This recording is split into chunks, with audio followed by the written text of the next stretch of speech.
which is the recordproduction.com interview. And we're at Air Studios and delighted to have with us Steve Orchard. Hello. Hope I'm pronouncing your name correctly. Steve Orchard. No. Just Orchard. Stephen or Steve? No, Steve's fine. Yeah. Great. Well, firstly, Steve, could you tell us a bit about how you got into the business and what prompted you to try to get into the business? Yeah, well, I've always kind of been around music and grown up with music. And my dad used to be an orchestrator and arranger. And so I used to go to studios with him when I was a kid. I remember going to CTS when I was about 7 or 8 to The Spy Who Loved Me film scoring session and Superman 1 as well and stuff, and thinking, this looks like good fun, I quite fancy getting into that, And so when I left school when I was 17, I got a job just making the tea in a place called PRT, which used to be Pie Studios, where Petula Clark and the Kinks and all that worked.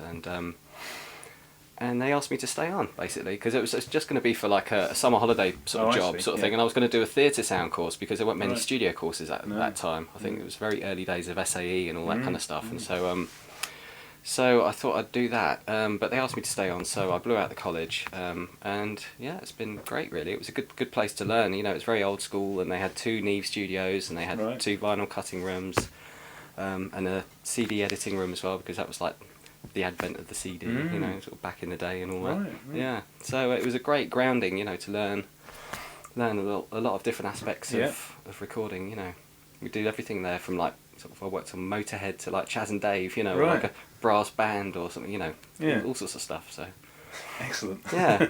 I remember I did a session with Chaz and Dave and a brass band actually. Did you? Yeah. At PRT? At the same time, no, at least. So it's funny you should mention that. Yeah. So lots of famous people came through the PRT today. Yeah. I mean, that's where the Kinks did all their stuff, and the Searchers and Petula Clark and things, in the 60s and 70s. Yeah, not when you were there though. No, it was way before my time. I would have been minus. So this has been the mid-80s when you were there, was it? Yeah, I started in 86. Yeah. 21 years ago. A few 80s hits went through there then, did they? Yeah. And it was kind of like, it was mainly like early 80s stuff. Like they had a lot of success with The Real Thing and people like that, kind of all those sort of soul sort of tunes and kind of stuff. Can you remember any particular producers that you tape-opped for when you were there? Any particular sessions? Well, it was the Motorhead thing, which was like, pretty loud and hilarious. Who was doing that then? Guy Bidmead did that. Oh, right. And it was mixing a live album, but we ended up replacing everything except for the drums, and even we put some drum samples in as well. So I think it was like the hi-hat was left and the overheads.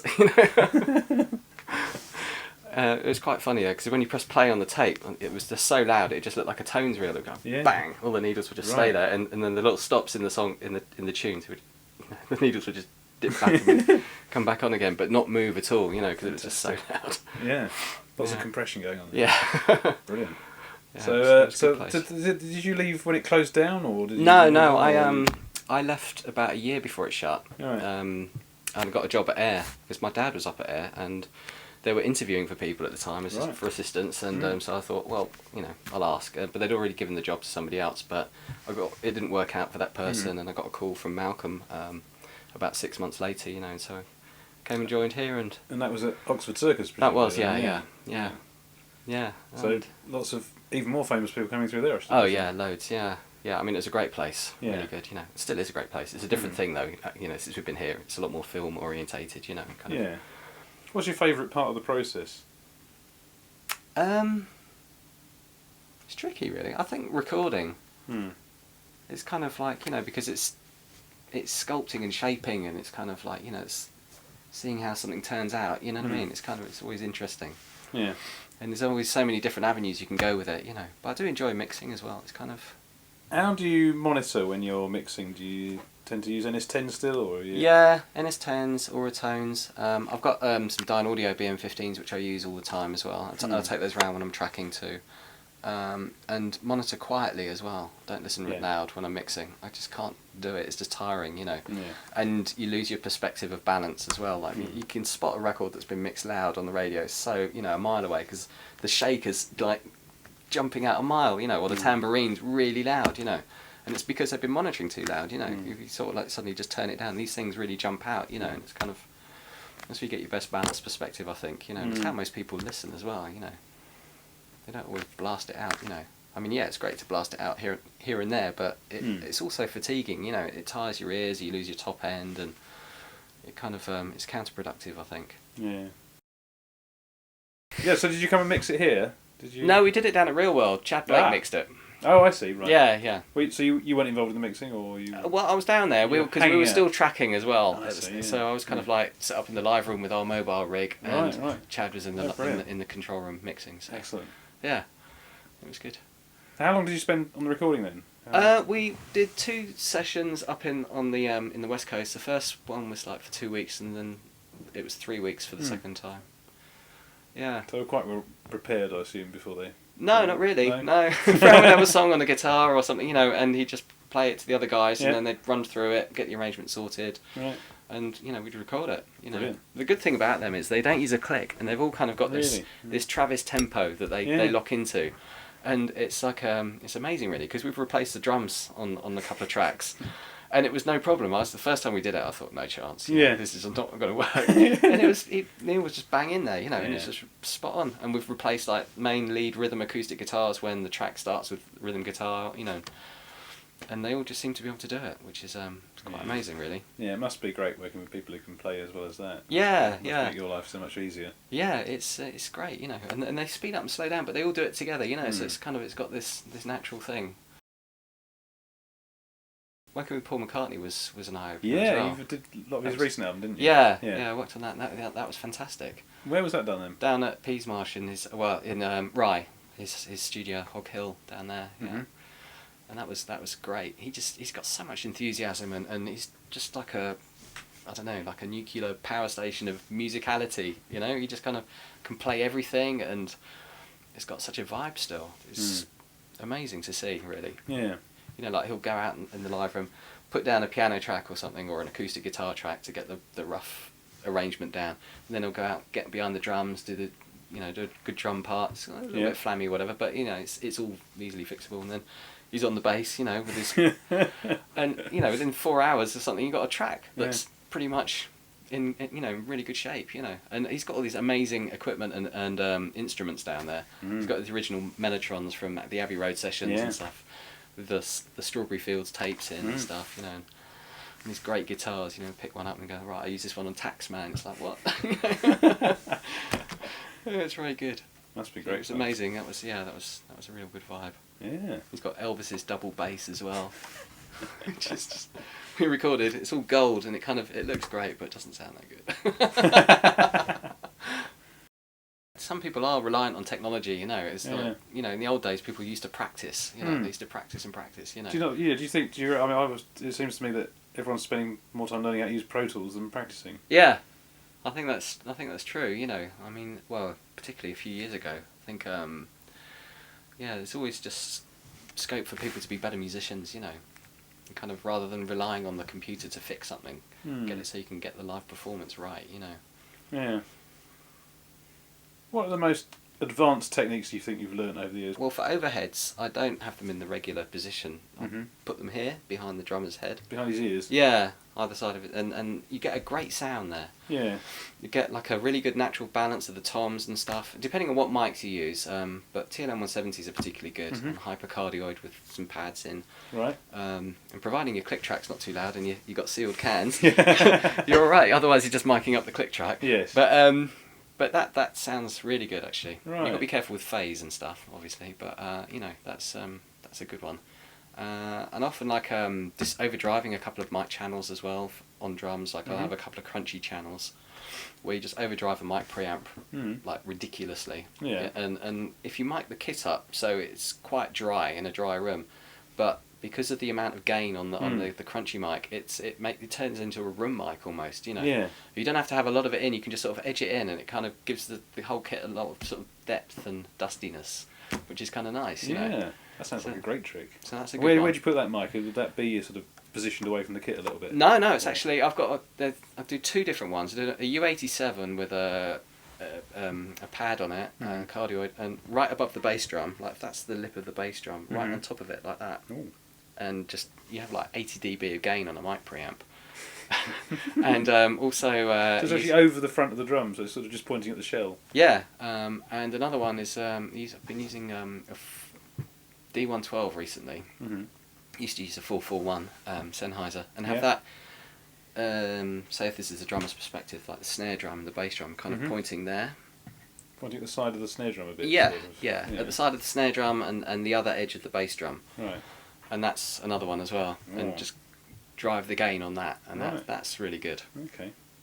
Sometimes it can be depending on how crazy the cymbals are. That's the only sort of factor, you know. But you just back the gain off a bit, or take a bit of 4K out, and it's it Right. works all right. Right. I've got another one as well, which is you know the NS10 in front of the bass Yeah. drum malarkey. Use a water bottle, like a water cylinder from like an office water tower Yeah. thing. Get an empty one of those, and you put a Omni condenser mic in that. Just dangle it in there, and sit it right in front of the bass drum, and you just roll off everything above like 150 hertz, and it's like an 808. It's sort of, Gives you the bottom end. Yeah, it puts an extra octave on the bass drum. Depending on how quick the track is, though. If you've got a quick Yeah. track, it gets a bit flatulent. Yeah, I mean, whenever I've done that NS10 thing, I always think it's great when I record it and then never have hardly any of it in the mix. Yeah. That's the I'm not thing. It using depends on how open the track is and what the Yeah. song's like. If you've got the space for it, sometimes it'll work. I suppose it's a bit like I can't remember who it was now. Somebody showed me. They had the drummer playing the bass drum and then put another bass drum in front of it. Yeah, That's yeah. Sort of old trick, isn't it? Yeah. That's a kind of 70s thing, I think. Isn't Yeah. it? They used to call them resonators, I think. And yeah. I've never really had much success with those. It's just you don't have enough gain and stuff, and by the time you whack it up, the gain up, you get so much more spill from the rest of the kit. And it's I kind don't think I've ever had enough spare bass drums around to do it. Yeah. Did it once. Yeah, and the carpet tunnel and stuff like Yeah, that. Kind of. covering things up. And Yeah. malarkey. Yeah. No, it's good techniques. So when you do all these different ambient, do you still top and bottom? Do you bottom mic the toms? Do you do all that stuff? No, I don't do that with toms. Just put the top ones on. Yeah, just top ones, and just tend to use condensers on toms. I'm not into really? the 421s. Yeah, Oh, right. they can just sound a bit dead for my I taste. suppose you've got the luxury here of having. Yeah. I mean, the downside of that is you get more spill, but Yeah. with tools you can just edit out where the Shuffle toms out. aren't played, and then it's you get the tone and the Yeah. the quality. Yeah. So you have posh mics on everything. Well, like 4-on-4s or 84s, KM84s or Yeah. something. Yeah. Yeah, Nice. you work with what you got though. Yeah, It depends on where you are and what the project is, and 57s are all right. They still work. I'm intrigued to know what you do on your bass drum then. Now, what do you do with the bass drum, Mike? What do you use? I use a FET 47. Right. That's my favourite, really. And just kind of like, depending on if the skin's on or not, I'll generally stay out of the bass drum, off axis slightly, kind of, but generally in the middle of it. Mm-hmm. Usually take the skin off, put a pillow in it or something, and a stage weight. That kind of that classic trick. Or if there is a double skin bass drum, if that's the sound you want, then I'll just mic up around the hole, kind of thing. Yeah, pretty standard sort of stuff. But I just prefer the FET 47 to a D112. They work. They're good. They're fine. And the D12's good sometimes for like a deader sort of thuddier sort of kick. But it just depends on what you're going for. Yeah. I always find that you have to EQ them more with D12s and things. Yeah, you do. Yeah. They're just kind of slightly muted. And I think the FET 47 is just a bit more open. The MKH40 is really good on that though. The new Sennheisers, they're quite similar to FET 47s as well for bass drums. If you haven't got FET 47, but they've suddenly become enormously expensive FET 47s. I think. Have they really? Yeah. I think people think they're valve mics. Yeah. Right. Yeah. Whenever they come The for vocal sale, mic was recorded on. Yeah. they also come up for sale. There was like $2,000. For you thought, Wow. FET 47. That was never anything special. Yeah. I mean, they're great mics. Yeah. But Oh yeah. Of course, they don't make them anymore. So. right. Okay. That's why they're going up. Yeah. I didn't realise that. Don't think they do. No, I think they're Why did they there's stop? 147 now, isn't it? Oh, okay. Yeah. They're great actually. 147s. Yeah. Brilliant on cellos and violas and double basses for low strings and stuff, and bass amps as well. Very good. You've done a bit of producing, but you're sort have. of more known as an engineer still, I'd say. Yeah. Your credit list is engineer heavy. Would you It like to is. do more producing? Yeah, I would. Yeah. It's kind of something I'm stepping into. Yeah. Kind of done quite a few co-productions and I'm quite into that. Because you've obviously worked with an awful lot of producers, so you've probably learned all the best things about all these producers' techniques by now. Yeah, you do pick up some, tips here and there, up and down as you go along, And, someone comes up with a cool sound, you think, oh, that's great, the way they did that, whatever, I'll remember that. And Why would somebody ring you up rather than me? Or Wrong him. number. I guess people phone me up or ask for me because they've liked something I've worked on.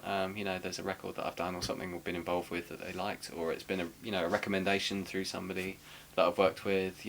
Generally that's kind of the way things tend to work. Yeah. But what, in terms of your techniques, what do you think you bring to a project in particular? Well, I think I'm quite versatile. I can kind of do most things really. From like recording orchestras to bands to mixing in 5.1 for DVD or movies. So I've kind of got quite a broad spectrum of Yeah, because you've also areas. done a lot of film. That's something we haven't really touched on. Is you do a lot of film work as well, Yeah, don't you? yeah. Which is and people tend to sort of specialise in that, don't they? Really, Yeah. rather than doing it. Whereas you've managed to sort of bridge all these different fields and carry on doing them all. So being a part-time specialist. That's very good. It's nice to be able to... No, it is. It is. Things, isn't it? Because often people do get pigeonholed, it's been great being able to do that, because I love working with David Arnold. He's fantastic, and always writes amazing things. And I work with David Julian a lot, and he writes some great stuff as well. Always very original sounding scores. And so it's been really good. I've been quite lucky, I think, in that respect.